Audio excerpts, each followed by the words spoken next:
જય શ્રી કૃષ્ણ મિત્રો, કેમ છો? મજામાં ને? આજે બનાવશું આપણે સિંગ પાક. સિંગ પાક બનાવવા માટે મેં સિંગના દાણા લીધા છે. આ રીતના આપણે ખોલીને લઈ લીધા છે ને તડકે તપાવી લીધા છે. તડકે તપાવવાથી ફોતરા ફટાફટ ઉતરી જાય છે. એટલે આપણે એકદમ સફેદ જો આપણે સિંગ પાક કરવો હોય તો તડકે પહેલા તપાવી લેવાના, ત્યારબાદ આપણે ચૂલે શેકવાના છે.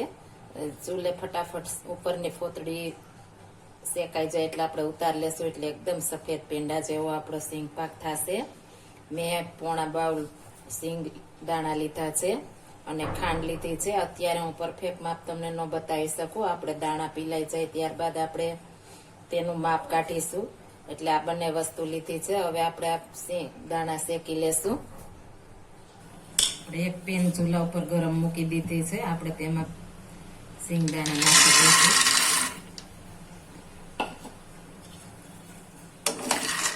આપણે હલાવતા જ રહેવાનું છે, એટલે એકદમ ખપટી બાજુ આપણા દાણા શેકાઈ જાય. એકદમ આપણે ચાલુ જ રાખવાનું છે. આપણે ચમચું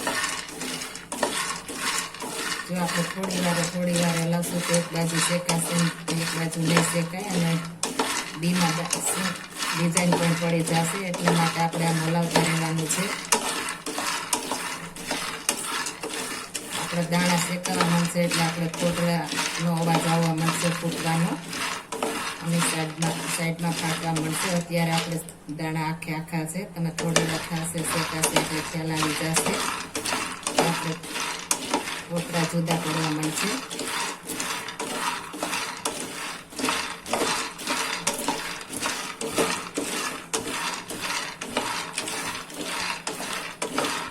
આ સિંગ પાક તમે ગોળમાં પણ બનાવી શકો છો.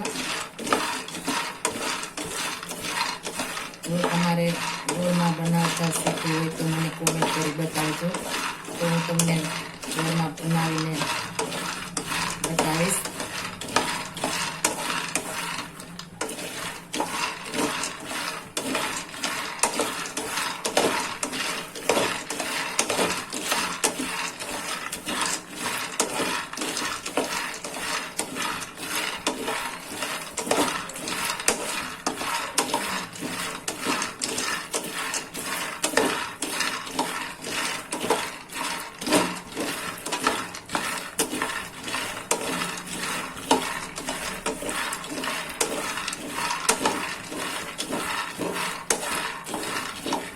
ફૂટવા માંડ્યા છે, તમે જોઈ શકો. આ રીતના આપણે ફૂટવા મળશે, તિરાડું પડવા મળશે. એટલે આપણે માંડવીના બી શેકાવા માંડ્યા છે.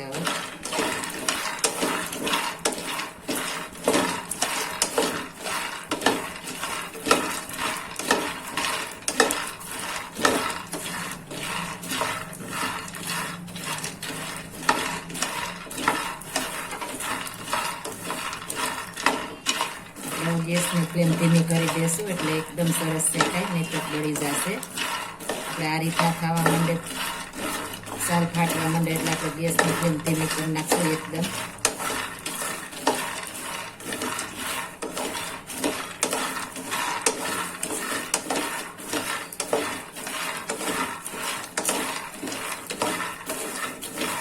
તમે જોઈ શકો છો બધી સાલ આપણે જુદી પડવા માંડી છે. આપણે તડકે તપાવીને શેકશું એટલે એકદમ મસ્ત શેકાઈ જશે.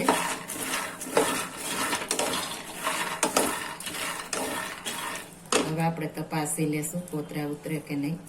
આપણા ફોતરા ઉતરી જાય છે. આ રીતના વ્હાઈટ એકદમ રહેશે. હવે આપણે ગેસની ફ્લેમ બંધ કરી દઈશું. હવે આમાં આપણે થોડી વાર શેકાવા દઈશું. આ રીતના હલાવતા રહેશું એટલે એકદમ મસ્ત આપણો ફોતરા ઉતરી જાય.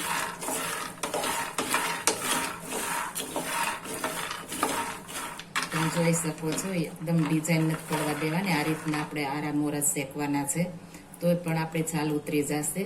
તમે જોઈ શકો છો એકદમ મસ્ત અને એકદમ સફેદ આપણું સિંગ પાક થશે. થોડી વાર આ રીતના આપણે હલાવતા રહેશું.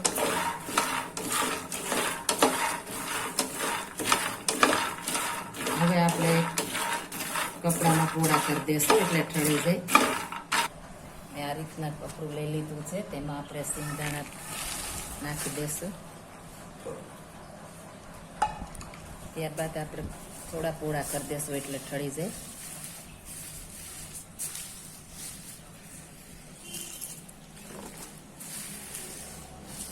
હવે આપણે આને ઠંડા થવા દેશું. હવે આપણે આને ફોતરી ઉતાર લેશું. આ રીતના હાથથી પણ ઉતરે છે અને આ રીતના પણ તમે ઉખેડી શકો છો. પણ જો આપને હાથને તકલીફ ન પડે એટલા માટે મેં એક પથ્થર લીધો છે. પથ્થર વડે આ રીતના તમે થોડું અડશો તો પણ તમારા ફોતરા ઉતરી જશે. તમે જોઈ શકો છો એકદમ મસ્ત ઉતરી જાય છે. અને આને આપણે ફાડા થઈ જાય તો કશું વાંધો નહીં, આપણે ભૂકો કરવાનો જ છે. આ રીતના આપણે બધી ફોતરી ઉતાર લેશું.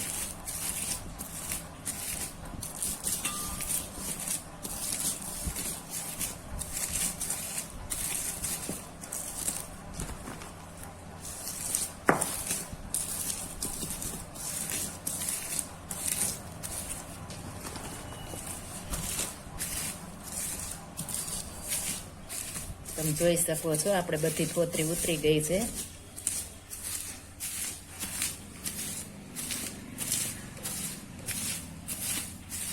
ફટાફટ આપણે છાલ ઉતરી જાય છે. નખર 4-5 મિનિટ થાય છે. આપણે તમારે 1 મિનિટમાં બધા સિંગ દાણાની ફોતરી ઉતરી ગઈ તમે જોઈ શકો છો.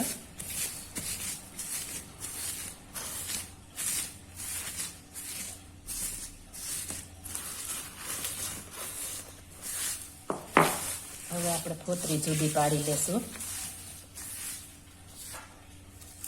મેં સુપડું લીધું છે. સુપડામાં આપણે જુદી પાડી લેશું. જો તમારી પાસે સુપડું ન હોય તો થાળીમાં પણ કરી શકો છો. આ રીતના થાળીમાં નાખીને તમને આઈડિયા બતાવું.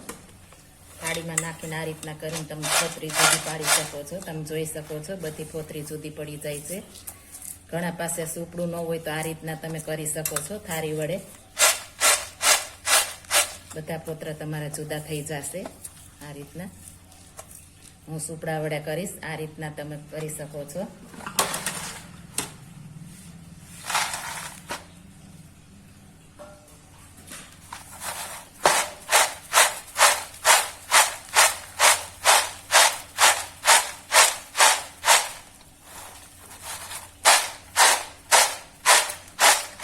આ ઝીણા બી જે નીકળ્યા છે એને આપણે ગુજરાતી ભાષામાં બીના નાકા પણ કહે છે. તે કાઢી નાખવાના છે. એનાથી આપણે પેટમાં દુખે છે નાના બાળકો હોય તેને, એટલે આપણે એ કાઢી નાખીશું. આપણે બધી છાલ ઉતરી ગઈ છે. તમે જોઈ શકો છો એકદમ મસ્ત થઈ ગયા છે. આપણે કોક રહી ગયા હોય તો તેમાં કશું વાંધો નહીં. એ તો એની મસ્ત આપણે સ્વાદ પણ આવે છે ફોતરાનો. પણ આપણે એકદમ સફેદ બનાવવો છે એટલા માટે આપણે વધારે કાઢી નાખ્યા છે. એટલે એકદમ મસ્ત પેંડા જેવું બનશે. હવે આપણે આને ભૂકો કરી લેશું. મેં આ બી પીલવાનું મશીન લીધું છે. મિક્સરમાં આપણે ઘણીવાર તેલ પણ નીકળી જાય છે એટલે હું આનાથી જ કરું છું. એકદમ ફાઇન આપણે થાય છે ભૂકો. હવે તેમાં આપણે બી નાખી દેશું.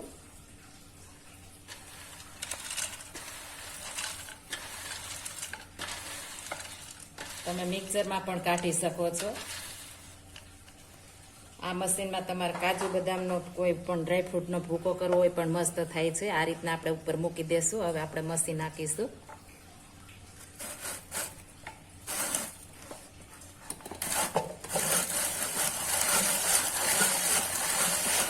આ રીતના આપણે એકદમ સરસ એકદમ એકસરખો ભૂકો થાય છે આનાથી.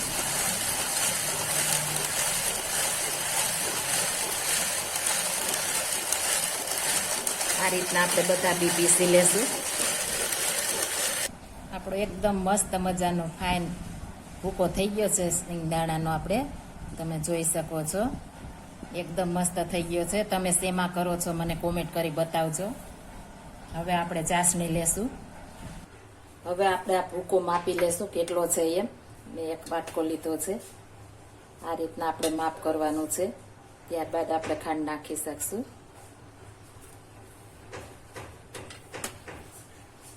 એકદમ મસ્ત ભૂકો થઈ ગયો છે આપણે.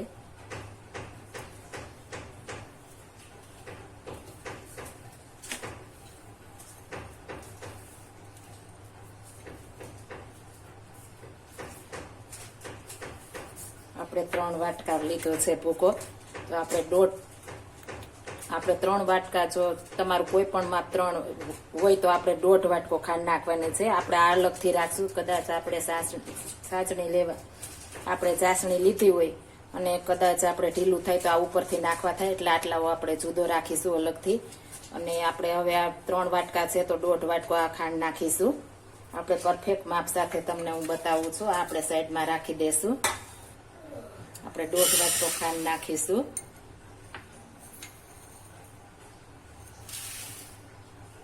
હવે તેમાં આપણે પાણી નાખીશું માપ સાથે. આપણે 1.5 વાટકો ખાંડ છે તો આપણે 1.5 વાટકો પાણી નાખવાનું છે. હું તમને બતાવું. અમે 1.5 વાટકો પાણી લીધું છે તે આપણે ખાંડમાં નાખી દઈશું એકદમ પરફેક્ટ માપ સાથે. જો આપણે ભૂકો 3 વાટકા હોય તો 1.5 વાટકો ખાંડ નાખવાની છે. 1.5 વાટકો ખાંડ હોય તો આપણે 1.5 વાટકો પાણી નાખવાનું છે. એકદમ પરફેક્ટ માપ સાથે કહું છું. તમે પહેલી વાર બનાવશો તો પણ મસ્ત બનશે જો મારા માપ પ્રમાણે કરશો તો. હવે આપણે ચાસણી મૂકી દેશું.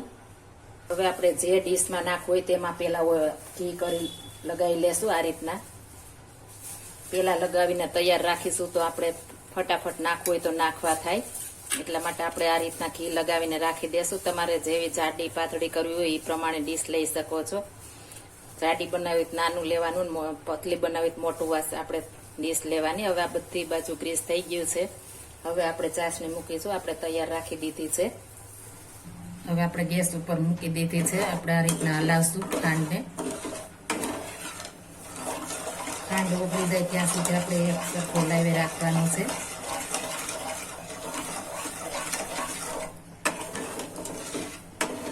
સાઈડમાંથી આપણે લેતું જવાનું છે, નહીં તો પાછા ફરી જો જામી જશે તો ક્રિસ્ટલ ખાંડના થઈ જશે. એટલા માટે આ સાઈડમાંથી આપણે આ રીતના લેતા જશું.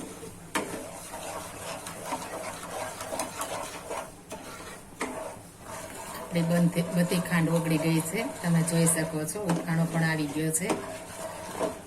આપણે આ રીતના તપાસવાનું છે. આપણે પાણીની જેમ ધાર થાય છે, તમે જોઈ શકો છો. આપણે એક ધાર ચાસણી લેવાની છે. જો ચોમાસું હોય ને તમારે બનાવવું હોય તો ચોમાસામાં પાછી ચાસણી વરે છે, એટલા માટે 2 તારની લેવાની છે. અને આપણે અત્યારે ઉનાળો છે તો 1 તારમાં થઈ જશે. અને શિયાળામાં તો આપણે 1 તારથી પણ ઓછી લેવી પડે છે.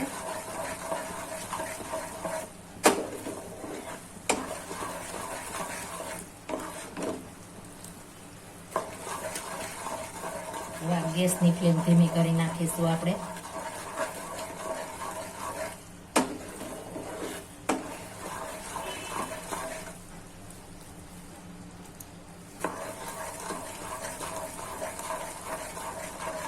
આપણી ચાસણી આવી ગઈ, તમે જોઈ શકો છો. એકદમ આપણે ડ્રોપ્સ ધીમે ધીમે પડે છે ને આપણે થાય છે. હવે આપણે આંગળી વડે તપાસ કરી લેશું. આ રીતના આપણે ચાસણી લેશું, ત્યારબાદ આમ તપાસ કરીશું. તમે જોઈ શકો છો એકદમ એકતાર ચાસણી આવી ગઈ છે આપણી. હવે આપણે ગેસની ફ્લેમ ધીમી કરી નાખીશું, બંધ કરી દેશું. જો તમે ઘી ખાતા હો તો તેમાં નાખી શકો છો. મારે ઘી નાખવાનું છે એટલે હું ઘી નાખું છું. 1 ચમચી ઘી નાખ્યું છે. ઘી નાખવાથી મસ્ત એકદમ પેંડા જેવી ફ્લેવર આવશે અને મસ્ત બનશે. હવે આપણે આને નીચે ઉતારી લેશું.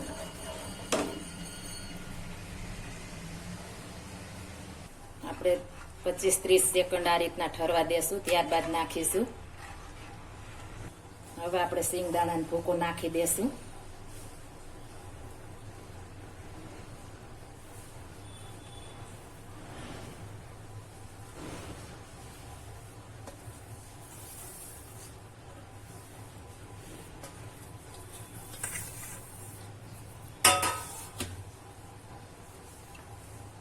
બધું આ રીતના મિક્સ કરી દેશું. તમે જોઈ શકો છો એકદમ મસ્ત સફેદ આપણો સિંગ પાક બનશે. આ રીતના સારી રીતે બધું મિક્સ કરી દેશું.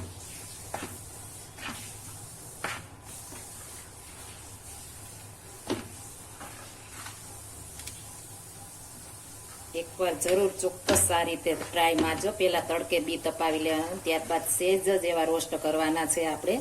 એટલે એકદમ મસ્ત આપણા સિંગદાણા શેકાઈ જશે ને લાલ પણ નહીં થાય ને આપણો માંડવી પાક એકદમ સફેદ બનશે. તમે જોઈ શકો છો એકદમ મસ્ત આપણું બની ગયું છે. થોડી વાર આપણે આમાં ગરમમાં રહેવા દેશું એટલે એકદમ સરસ થઈ જશે. જો તમને એમ લાગે કે આપણે વધારે ચાસણી આવી ગઈ ને ગાંઠા ગાંઠા થવા માંડ્યું હોય એવું થવા લાગે તો તમારે થોડું પાણી પાછું આની અંદર નાખીને આપણે હલાવવાનું છે એટલે એકદમ આ રીતના પાછું થઈ જશે. હવે આને આપણે એક ડીશમાં જે ગ્રીસ કર્યું છે તે ડીશમાં નાખી દેશું. હવે ડીશમાં આપણે નાખી દેશું. મારે થોડી જાડી જોઈએ છે એટલે મેં નાની ડીશ લીધી છે. જો તમારે પતલી કરવી હોય તો તમે મોટી ડીશ લઈ શકો છો.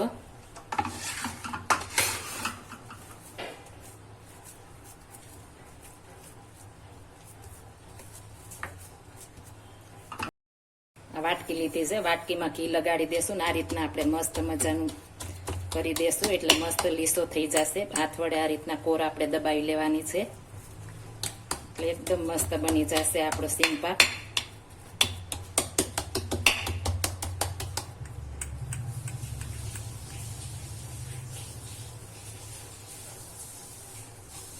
આ રીતના આપણે કોર દબાવી દેવાની છે એટલે એકદમ મસ્ત થઈ જશે.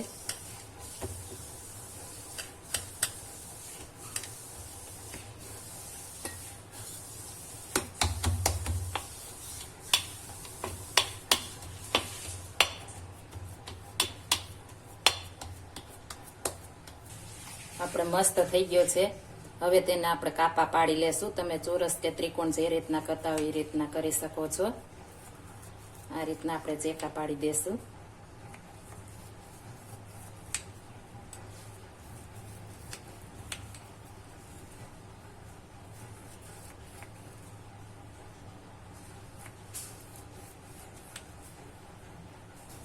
આપણે મસ્ત મજાની ઢેફલી પાડી લીધી છે. જો આ મારી રેસીપી પસંદ આવી હોય તો મારી ચેનલ લાઈક, શેર અને સબસ્ક્રાઇબ કરી દેજો. ફરી મળીશું નવી રેસીપી લઈને. જય શ્રી કૃષ્ણ.